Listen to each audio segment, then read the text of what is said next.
Hi everyone, back to channel. Today we are going to see about the histology of the spinal cord and cerebral cortex and also cerebral cortex. So first let us start with the histology of the spinal cord. So histology of spinal cord is nothing but the grey matter in the spinal cord is present in the center as an H-shaped mass, and the white matter is present outside, that is surrounding this grey matter. But whereas in our brain, or that is in cerebrum and cerebellum, where you can see the grey matter is outside and it is called as cortex there. In the cerebral hemisphere, those are cortex. Grey matter is outside, then it is known as cortex. And inside we have white matter, and also in the white matter we have sometimes some nucleated masses like structures. Those are known as nuclei. So first let us see the cell bodies of the neurons are located only in the grey matter. So cell body, a neuron has a cell body, dendrites, axon, I think everyone know this. So the cell bodies of the neurons are located only in the grey matter, and they also contain the dendrites and axons starting from or ending on the cell bodies. So most of the fibers within the grey matter, see this grey matter, most of the fibers are unmyelinated. This is an important point. And on the other hand, the white matter consists predominantly of the myelinated fibers. So white matter, myelinated fibers, and grey matter, unmyelinated fibers. So actually these myelinated fibers appear whitish in color because of the reflection of light on the myelin. And next, the neuroglia and the blood vessels are present in both the grey matter and also in the white matter. This is also one of the important point. And next, as we discussed that the cortex is present in our cerebrum, and cerebrum as an outer layer which is nothing but the grey matter. So deep to this cortex we also have the white matter, and isolated masses of grey matter within the white matter are called as nuclei. So these nuclei are nothing but, as I said, the grey matter contains is nothing but a group of cell bodies. So nuclei is defined as a group of cell bodies of the neurons. So axons arising in one mass of the grey matter very frequently terminate by synapsing with the neurons in the other masses of the grey matter. So the axons connecting the two or more masses of the grey matter are frequently numerous enough to form the recognizable bundles. So then such aggregation of the fibers are called tracks. So tracks are nothing but the larger collection of the fibers, especially the white matter. So the larger collection of fibers are also referred to as funiculi, or also known as fasciculi or lemnisci. So the large bundle of fibers connecting the cerebellar hemisphere to the brainstem are called peduncle. So these are some of the important points which I am discussing. Later next we will study the spinal cord.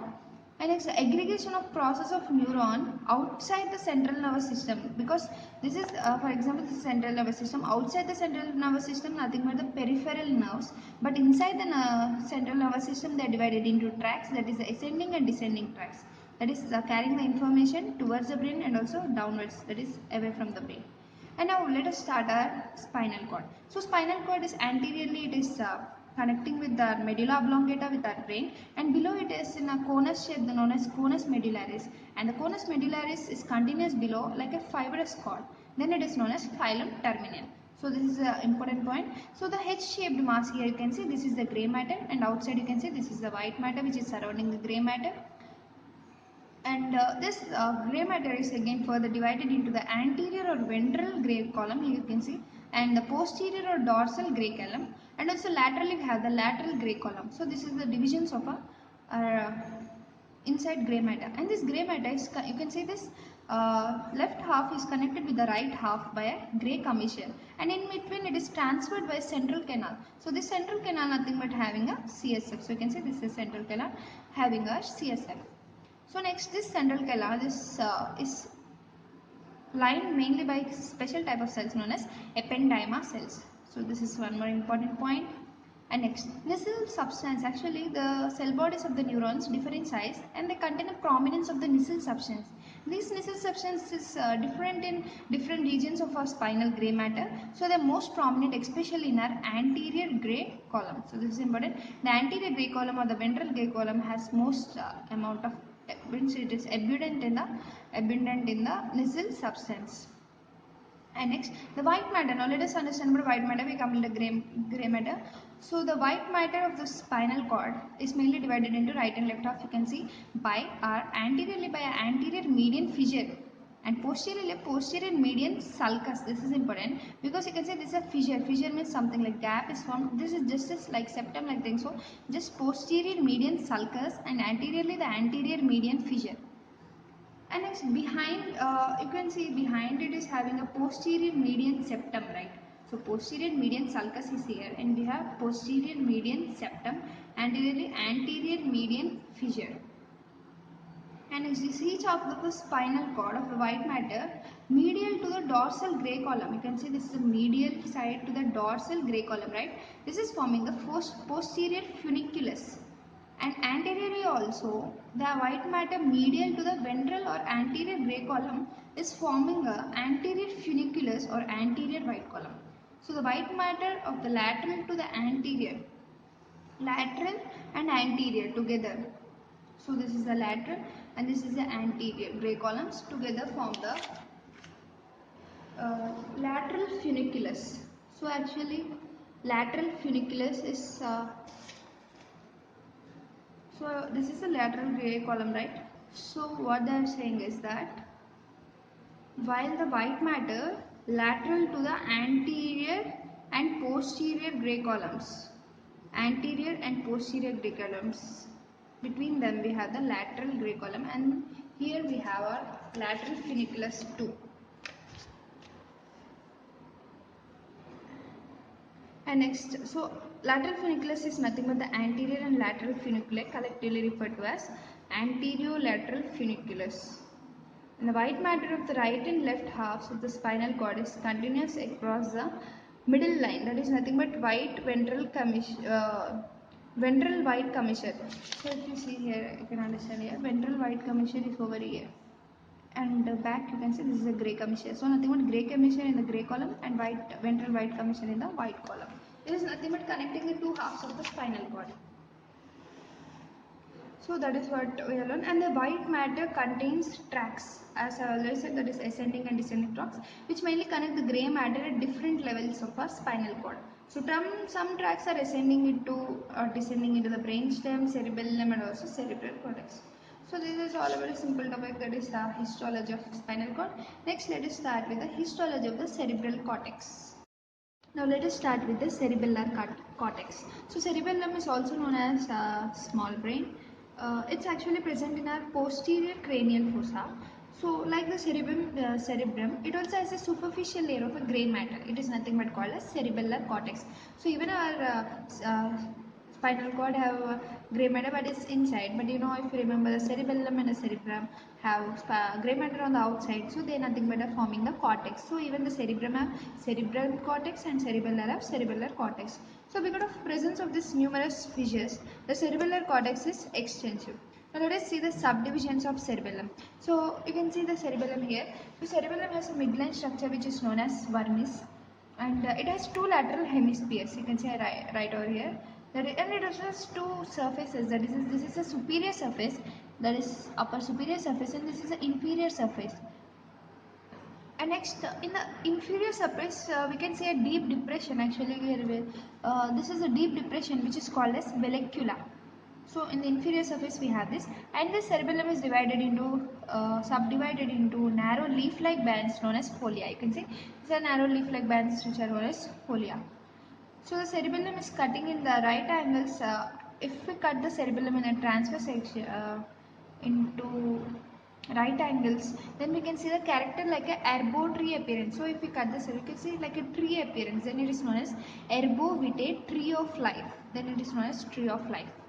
The next, actually cerebellum is divided into lobes, and in turn the lobes are divided into lobules. So you can see these are the lobes and the lobules. So there are actually mainly two important deep fissures observed in the cerebellum. The first important one is a primary fissure. So you can see this is the primary fissure over here, and next one is a posterior lateral fissure. You can see this is a posterior lateral fissure. So the primary fissure is actually also known as the fissura prima, and it runs transversely across the superior surface, and the posterior lateral surface is mainly seen on the inferior aspect. Now this fissure actually divide the cerebellum into three lobes. So the part anterior to the primary fissure is actually known as the anterior lobe. So this is the primary fissure, this is the anterior lobe, and below are the posterior, of course. Below them are the known as posterior lobes. And this posterior lobe is also known as middle lobe, and this last one is also known as flocculonodular lobe. That one here is the, and the anterior and posterior lobes, that is this one and this one, together called as corpus cerebelli. So this is some of the important structures. Actually this is not histology. Histology of cerebellum starts in next page. And the vermis resembles like a worm, hence the name vermis, and also it contains a lingula, central lobule. So actually I have created a mnemonic for this, like Charlie Chaplin dancing for the party up north. So if you remember the starting letters of this, then we can say L for lingula and C for central lobule and another C for columnal and another D for declive and folium, tuber, pyramis or pyramid, uvula and also nodule. So these are the structures which are present in the vermis. And next let us see the, actually the outer we have the gray matter, in inner we have white matter. In the white matter also we have some masses of the gray matter which are forming the nucleus in the cerebellum. So what are those nucleus? You can remember like DEF G, D for dentate nucleus over sides you can see, and E for emboliform nucleus, and F for vestigial nucleus, and G for globose nucleus. So these nucleus are nothing but the masses of the gray matter, that is known as cerebellar nuclei, which are present in the white matter inside. Now what are the grey matter of cerebella, as we have discussed just now? So they are a dentate nucleus present in the center of each cerebellar hemisphere and made of thin lamina of grey matter and folded upon itself resembles a crumpled purse. If you see, it's like a crumpled purse. And next comes the emboliform nucleus, lies on the medial side of the dentate nucleus, right? So medial to the dentate we have our emboliform, yeah, here. And next we have the globose nucleus, also lies medial to the emboliform. So all are lying medial. So globose. So here you can find out the globose. And next we have the vestigial nucleus, lies the midline, anterior part of the superior vermis. So this is the vestigial and anterior part of superior vermis. So these are the things we need to know in the grey matter of the cerebellum. And next white matter. White matter nothing but peduncles are continued into this white matter, and white matter is also connected by two sides by thin lamina of fibers in the that is mainly related to our fourth ventricle, and the upper part of the lamina forms the superior medullary velum and the inferior part forms the inferior medullary vein. So both these take part in the forming the roof of a fourth ventricle. Now next let us see the important, that is nothing but the histology of the cerebellar cortex. So by this diagram we can understand everything. So actually the cerebellar is having the three layers. What are the three layers? First one is the molecular layer, outside you can see, and next is the Purkinje cell layer, and next is the granular layer. Granular layer actually lies, so you can see granules, this is a granular layer, and this fiber like thing, because this is a white matter, so the granular layer nothing but rest on the white matter. So next we have the types of cells. We have actually neurons, mainly 6 types of neurons are present in the cerebellar cortex, that is the Purkinje cells. As a name you can understand, the Purkinje cells are present in the Purkinje cell layer, that is the second layer of our cerebellar cortex, and the granule cells are present in the granular layer. Of course granular layer is the third part of our cerebellar cortex. And next we have our outer external stellate cells. These stellate cells and basket cells are actually the part of the first layer, that is the molecular layer. So the molecular layer is divided into the stellate cells and basket cells. And next Golgi cells. Golgi cells are present in the granular layer, that is our last layer, granules, and even in the brush cells are also present in the granular layer. So these are the important cells of our cerebellar cortex and the important layers. So what are the three layers? Outer molecular layer, middle one is our Purkinje cell layer, and the third one is the granular layer. So what are the cells present in that? So Purkinje cells coming from outer to inner. First molecular layer. So the molecular layer have basket cells and stellate cells. And next come to the middle layer, that is our Purkinje cell layers, of course only Purkinje cells, and the granular layer contains the Golgi cells, brush cells. So granular layer contains 2 cells, and even the outer molecular layer contains 2 cells. The middle one only contains the Purkinje cells. So again let us divide. The molecular have basket and stellate, second one Purkinje cell, only Purkinje, and the granular layer have both are Golgi and brush cells. So this is about the cells and the layers. And next let us understand deeply about a Purkinje cell. So Purkinje cell is unusually having only one layer of neurons, And these are mainly flask shaped structures. So you can see this is a flask shaped cell of a Purkinje cell, and they are evenly spaced. So you can see there is a lot of gap between two cells, and their dendrite arises from the neck and branches like a tree. You can see, right? So this branching upwards into the molecular layer, because it is Purkinje layer, second layer, so it goes into first layer, that is molecular layer, and subdivides into dendritic tree and lies in one plane, and this plane is transferred to long axis of a folium.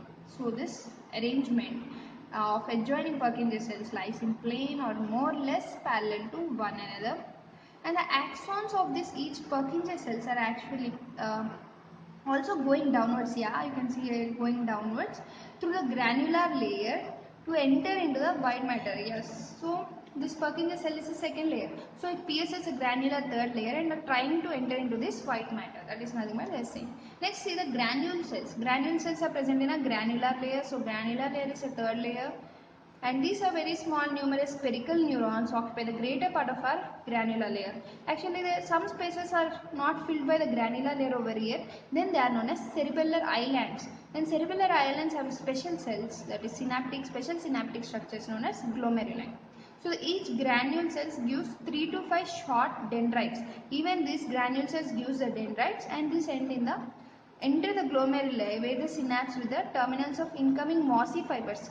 So you can see mossy fibers, they get synapses with them, and the axon of each granule cells enter the molecular layer too, that is our outer layer. So it subdivides into angles forming a T junction. So T junction is formed, you can see T shape, yeah, T junction, and the parallel fibers run at right angles to the plane of dendritic tree of Purkinje. As a result of this, the parallel fibers comes in contact and synapse with the dendrites of the numerous Purkinje cells. So this is what they are saying about the granule cells.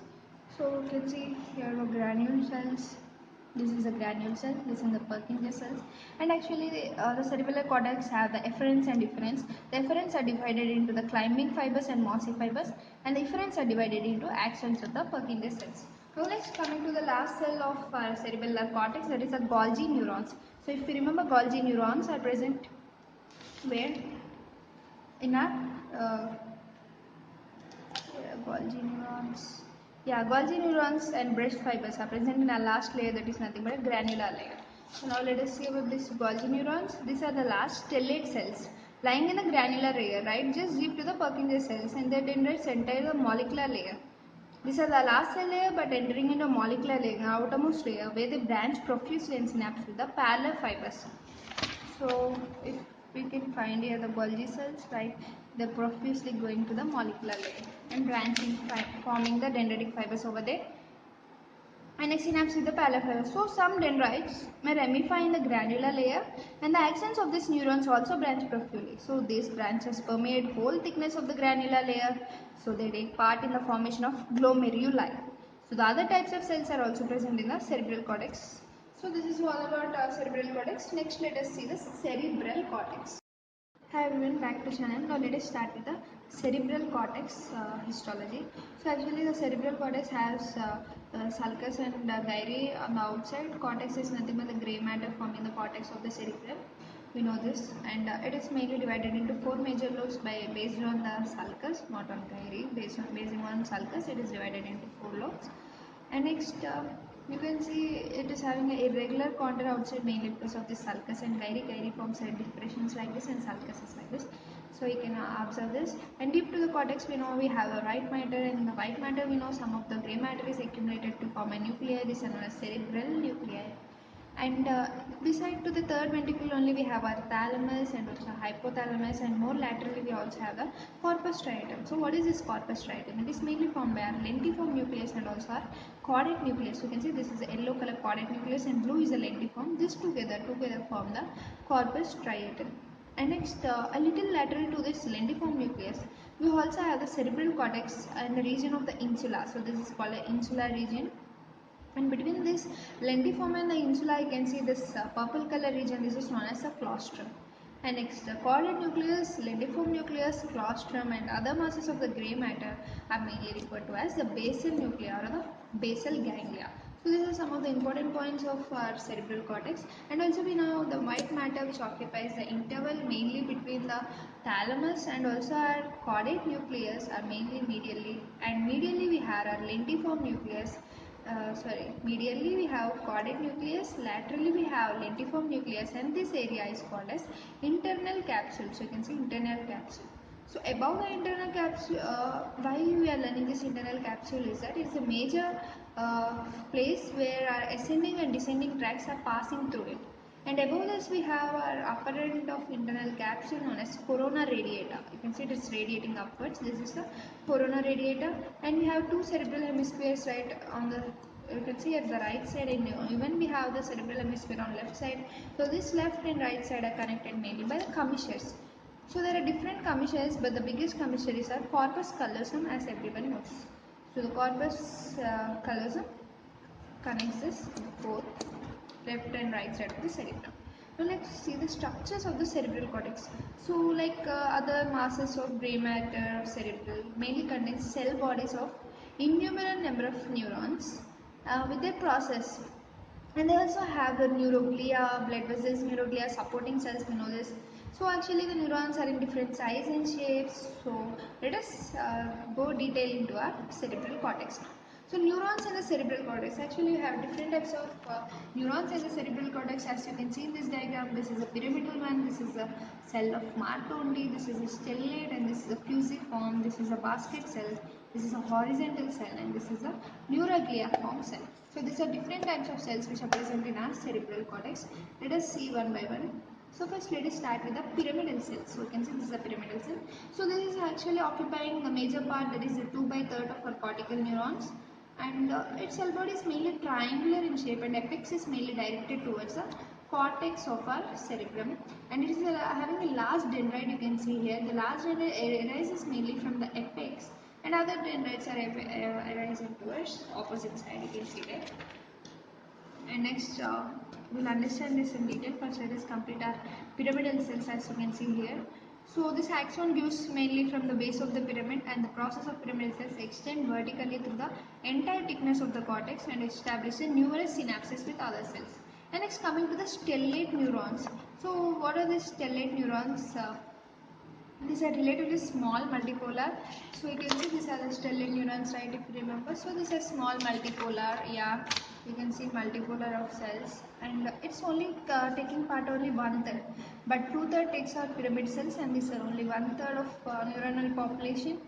And these neurons look like granules. So they before they are also known as the granular neurons, and their axons are short and end within the cortex. So they extend chiefly in the vertical direction within the cortex, and some cases may also be horizontal. So that is, and in addition to the stellate and pyramidal neurons, the cortex also contains some numerous other cell types, which are illustrated. Yeah, we have discussed the other types, right? We have already discussed them. And now let us see the lamina of the cerebral cortex, which is the most important one. So by light microscopic cells, because the cell bodies are, in which the cell bodies are displaced, that is Nissen method, we use Nissen method mainly, and where the myelinated fibers are stained by the Weygand method. And the cerebral cortex is described by a 6 layers, which is very important. You can see 6 layers. So this 6 layers, the first layer is called the plexiform, or the molecular layer, as you can see here. So first layer is the plexiform, or the molecular layer, and the second one is the external granular, and next is the pyramidal, and next is the internal granular, and next is the ganglionic, and next is a multiform or polymorphous layer. So first let us understand the plexiform layer, or the molecular layer. So outer past layer, it's mainly having only few cells. All the remaining layers contain both the stellate and pyramidal neurons and also other types. The external and internal granular layers are mainly made up of the stellate granular cells. And the predominant neurons in the pyramidal layer and the ganglionic layer are pyramidal cells. So the largest pyramidal cell is called the giant pyramidal cell of Betz. So Betz, BETZ, is a giant pyramidal cell and are found mainly in the ganglionic layer. So yeah, you can see ganglionic layer. So mainly it contains the cells of Betz, that is a giant pyramidal layer, you can see. And next, the multiform layer contains all cells of various size and shape. In addition to cell bodies of neurons, we also contain some evident nerve fibers, and also there are transversely running fibers are prominent mainly, and there are some aggregations in certain situations that is known as mainly present in a granular layer. You can see the granular layer over here. So the granular layer mainly contains that kind of aggregations which are called as external band of Billiger. So you can see this is the external band of Billiger which is present in the internal granular layer. So these are the kind of aggregations which are found, and another present in a ganglionic layer also known as internal band of Billiger. So external band of Billiger is present in our internal granular layer, and the internal band of Billiger is present in the ganglionic layer. So you need to remember that internal granular, next ganglionic. So internal granular outer, external granular inner. That's it. And next, let us see the variations in our cortical structure. So histologically, the diagram looks like this. So these are the pyramidal cells. You can see again pyramidal, that is outer pyramidal, inner pyramidal. And next we have granular cells. So not inner pyramidal, I mean giant pyramidal cells facing towards the cortex side. And next, let us see according to thickness in the prominence of various lamina. So on the basis of subdivisions by Brodmann's areas and other workers, so divide the cortex into 5 broad varieties. So what are those? The first one is the agranular cortex, as the name says, without any granules. So the external and internal granular laminae are inconspicuous. So the type of cortex is seen mostly in precentral gyrus, that is in the area number 4, and therefore believed to be typical of the motor areas, because area number 4 is mainly having a motor area. So agranular area, you can see this green color, this is a motor area typically seen. And next, the granular cortex. The granular layers are highly developed, while the pyramidal and ganglionic layers are poorly developed or absent in this area.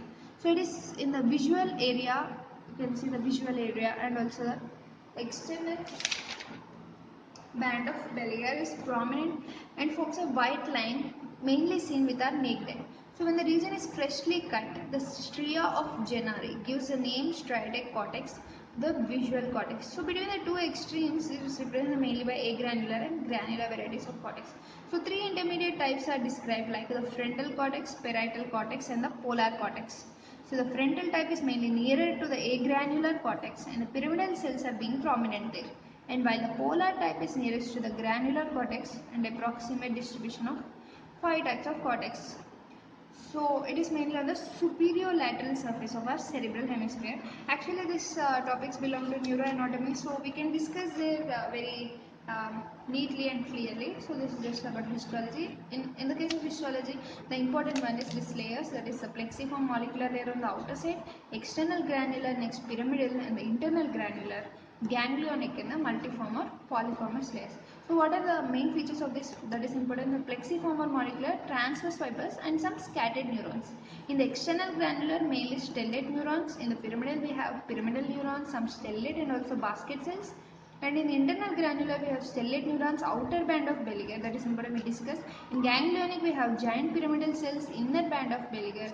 And multiform or polymorphous, we have neurons of various size and shape, and merges with the wild matter. So by this, we have completed our histology of spinal cord, cerebellar cortex, and also cerebral cortex.